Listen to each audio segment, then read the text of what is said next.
सो hey guys, welcome back again. मेरा नाम है मानस मिश्रा और आज हम लोग बात करने वाले हैं लॉजिकल रीजनिंग के प्रैक्टिस सेट को लेकर के। एंड ये किन किन लोगों के लिए इंपॉर्टेंट है तो ये भी मैं आप लोगों को बता दूं। If you are preparing for any UG entrance examination, let me tell you, suppose that you are preparing for any UG entrance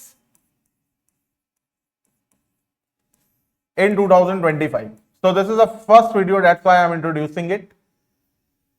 So suppose that the most popular one, CUET, any UG and PG, भाई general test आता हो जिसमें, and suppose you are targeting Narsi Munji and PAT. Apart from this, Symbiosis entrance test, Christ University, Indraprastha University entrance test, and the most famous IP MAT. Which IP MAT? Rohtak and JIPMAT. And last but not the least, NFSU। तो भैया अगर आप इनमें से किसी भी category की तैयारी आप कर रहे हैं तो डेली बेसिस पे का मतलब वीक में 4 या 5 वीडियोस आएंगे, ऐसा मान लेना, रोज नहीं आ पाएंगे। 2 सेट आप लोगों के लिए मैं शुरू कर रहा हूं। एक तो मैंने शुरू कर दी है, वो है आपकी मैथ्स शॉर्ट सीरीज। जरूर भैया देखना शुरू कर दो उसको, अभी मैं धीरे धीरे करके इसमें क्वेश्चंस बढ़ाऊंगा भी। और दूसरी मैं शुरू करने वाला हूं, एक सेकंड रुकना पड़ेगा।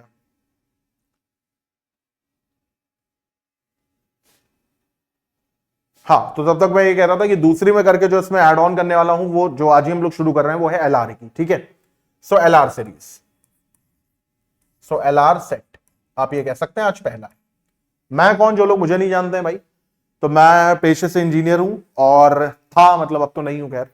सो अब तो फुल टाइम एक एजुकेटर हूं एंड वनडे एग्जामिनेशन निकालने का एक अच्छा ट्रैक रिकॉर्ड रहा है। आई एम 17 एग्जाम्स मैंने क्वालिफाई करें। अभी रिसेंटली मैंने इंजीनियर ऑफ रेलवे इंजीनियर का एग्जाम दिया है, वो भी लमसम क्वालिफाई हो गया, रिजल्ट ही आना बाकी है। सो एप्टीट्यूड को किस तरीके से टारगेट आउट करना है और किस तरीके से आपके सामने उसको लेकर के आना है, ये मैं आपको बहुत बेहतर तरीके से बता सकता हूं। कुछ नहीं करना आपको, जो ट्रिक्स जो टैक्टिक्स मैं आपको बताऊंगा, जो माइंडसेट मैं आपको बताऊंगा, आप उसी हिसाब से मॉक लगाइए। आप देखिएगा कि आपके नंबर जो है वो बढ़ने शुरू हो जाएंगे। एंड यकीन मानिए, इस लिस्ट में जितने भी एग्जामिनेशन है ये बहुत इजी है। एक ऐसा कोई हार्ड नट नहीं है कि आप क्रैक ही ना इसको कर पाए। इट्स वेरी इजी नट, अब बड़े आसानी से इसको क्रैक कर सकते हैं। एक पॉजिटिव माइंडसेट होना चाहिए, पढ़ने का एक तरीका आपको आना चाहिए, और कितना पढ़ना है कितना छोड़ना है ये आपको पता होना चाहिए। धीरे धीरे करके मैं आपको बताता रहूंगा। तो चलो भाई शुरू करते हैं अपने सेशन को। सबसे पहला क्वेश्चन देखो, दिख रहा होगा आप लोगों को, है ना। सो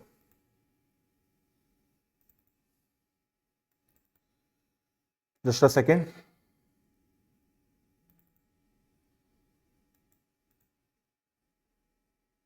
ओके, चलो भाई ये पहला क्वेश्चन आपके सामने।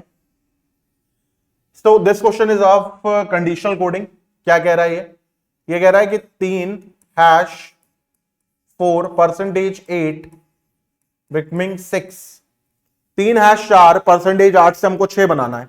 अगर हम इस 8 को नीचे ले आए तो 8 और 4 ये कट जाएंगे भाई, और अगर ये कट जाएंगे तो क्या बनेंगे, 2 बनेगा, और 3 मल्टीप्लाई बाय 2 कर देंगे तो क्या बन जाएगा, 6 बन जाएगा। मेरे को 4 डिनोमिनेटर में चाहिए, 4 डिनोमिनेटर में चाहिए, इसका मतलब मुझे 4 से पहले डिवीजन लगाना होगा। तो अगर मैं ऐसे करूं कि 3/4 मल्टीप्लाई बाई 8, तो मैं ये कह सकता हूं ना 3/4 मल्टीप्लाई बाई 8, तो ये कितना आ जाएगा, ये आ जाएगा 6। आएगा या नहीं आएगा। तो इसका मतलब हैश का मतलब क्या हो जाएगा, डिवीजन, एंड परसेंटेज का मतलब क्या हो जाएगा, मल्टीप्लीकेशन। अब करके देखते हैं, यहां पर इसको मल्टीप्लाई कर लो, इसको डिवाइड कर लो। तो 9×4/36 अपॉन 3, सो 9×4/3, तो 3×3, 3×4 12, बिल्कुल सही निकाला हम लोगों ने।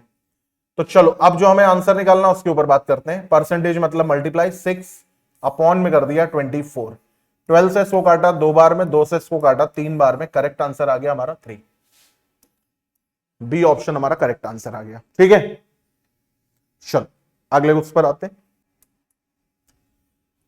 Identify the diagram that best represent the relationship among the classes given below. यानी ये क्वेश्चन आपका वेन डायग्राम का है, हमें दिया है soda, mineral water and liquid.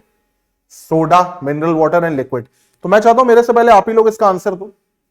Soda and mineral water ये दोनों ही लिक्विड होते हैं, तो ये सोडा हो जाएगा, ये हो जाएगा मिनरल वाटर, और ये दोनों के दोनों ही क्या होते हैं, लिक्विड। तो ऐसा हमें कहां देखने को मिल रहा है, सी ऑप्शन में। तो करेक्ट आंसर सी ऑप्शन है। हमसे पूछा जा रहा है यहां पर कितने ट्राइंगल होंगे, कितने ट्राइंगल यहां पर होंगे। ठीक है, जरा देखते हैं यहां पर।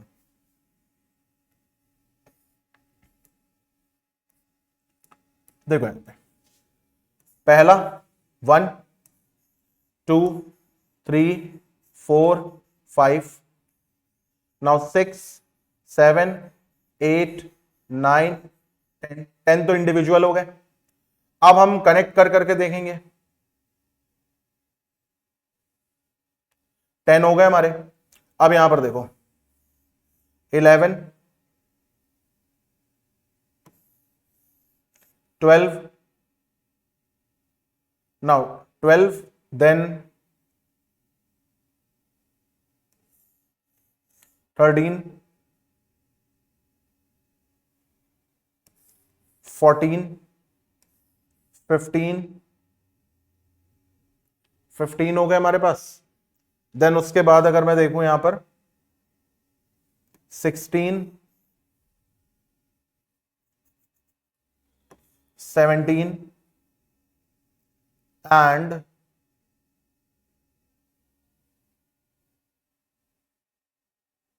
इस ट्राइंगल को नहीं कंसिडर किया था 18। सो टोटल हमारे पास कितने यहां पे ट्राइंगल आ गए, 18 ट्राइंगल आ गए। हालांकि ऑप्शंस बहुत करीब करीब हैं। मैं पर्सनली आप लोगों से ये कहूंगा, अगर इस टॉपिक की आपने अच्छे से प्रैक्टिस नहीं करी है और ऑप्शंस इतने आसपास हैं, तो एक बार ट्राई करना, हो ना हो छोड़ देना, कोई बात नहीं, सिलेक्शन नहीं रुकेगा, आप टेंशन ना लो।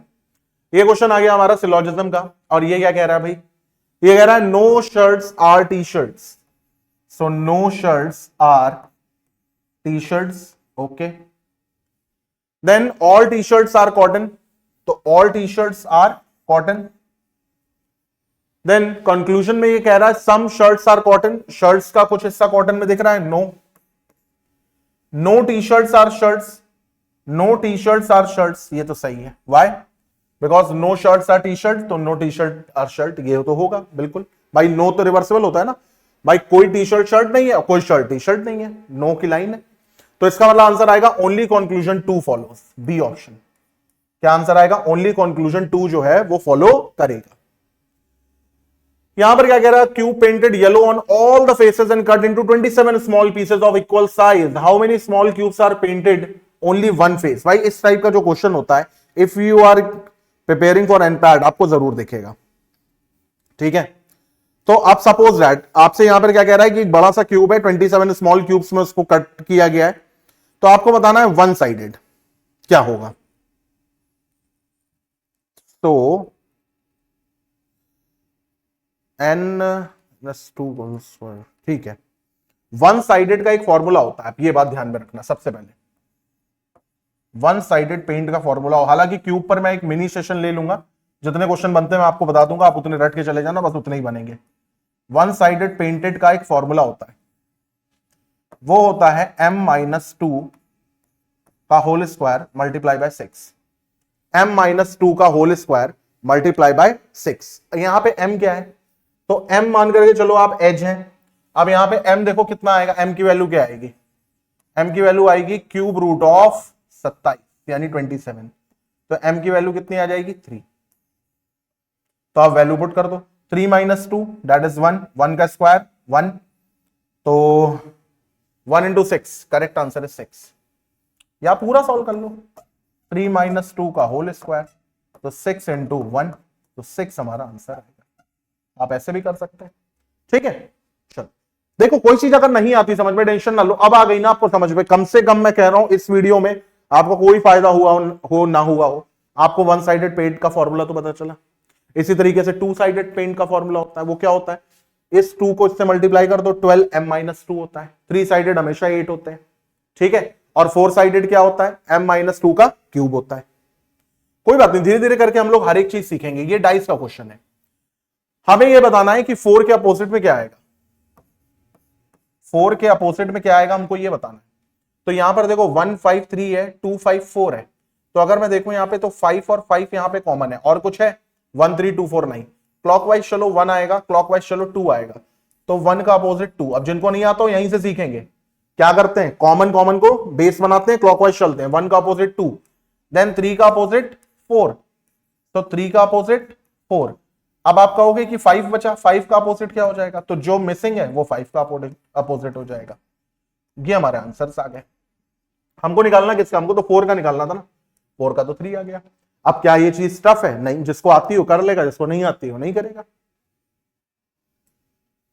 Now question number 7, from the given answer select the one जिसको एम्बेड हम करा पाए। ये बताओ जरा, इसमें से किसको हम एम्बेड करा पा रहे हैं, एम्बेड माने हम किसको छुपा पा रहे हैं, हमको ये बताना है।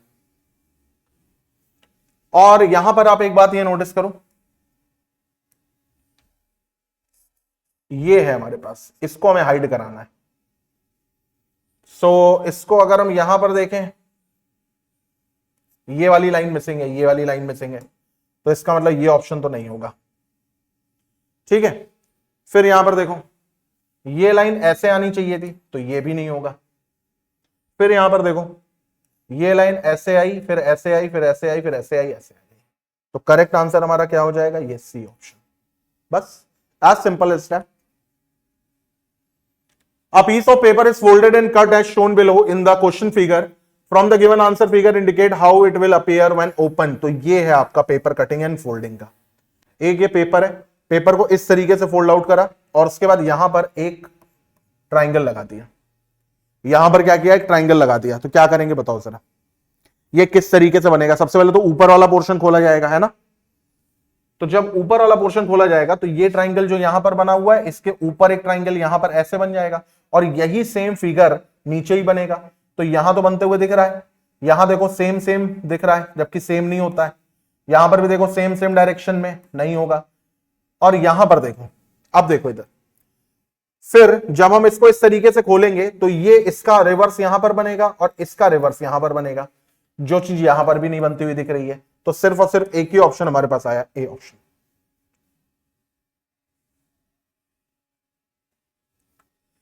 अब यहां पर देखो क्वेश्चन नंबर 9, डायरेक्टली अगर आप देखेंगे यहां पर तो वाटर इमेज हमसे पूछी जा रही है। वाटर इमेज का मतलब क्या होता है कि रिवर्स कर देते हैं। तो यहां पर एम है, तो एम को रिवर्स करेंगे तो ये ऐसे बनेगा, यानी ये ऑप्शन नहीं होगा, ये ऑप्शन नहीं होगा, ये ऑप्शन नहीं होगा। यहां पे हम लोगों ने क्या लगाया, हम लोगों ने लगाया 3 वॉट, यानी 3 रॉन्ग ऑप्शन टेक्निक। तो सिर्फ एक ही बचा, फोर्थ, और ये फोर्थ वाला कहां पर है, डी ऑप्शन में। बस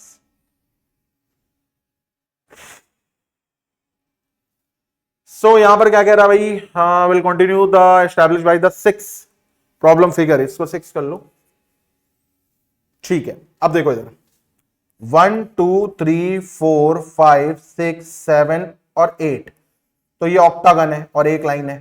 फिर 1 2 3 4 5 6 7 हेप्टागन हो गया, और देखो 2 लाइनें हो गई। फिर देखो ये 3 लाइनें हो गई। सबसे पहले चलो यहीं से बाइफरकेट करते हैं। फिर देखो ये 1 2 3 4 लाइन हो गई।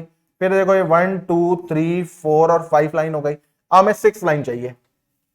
सो 1 2 3 4 5 6 7 9। यहां पर देखो ये तो 1 2 3 है, काटो। ये 1 2 1 2 3 4 5 6, ठीक है। 1 2 3 4 5 6 और 7, ये भी काटो। सिर्फ एक ही बचा, बाकी चेक करने की हमें जरूरत ही नहीं पड़ी। तो आप देख रहे हैं कि एलआर की अप्रोच कितनी अच्छी हो सकती है अगर आप उसको ढंग से सॉल्व करना चाहें तो मैंने एलआरडीआई का एक टेलीग्राम ग्रुप बनाया है, उसको जरूर आप लोग ज्वाइन करिएगा। If you are a serious aspirant of UG entrance examination, कौन कौन से मैं फिर से आपको बता देता हूं, तो भाई आप इस ग्रुप को जरूर ज्वाइन करिएगा। इफ नहीं तो मौज लेकर के आप निकल सकते हैं। Till then bye, take care, have a nice day.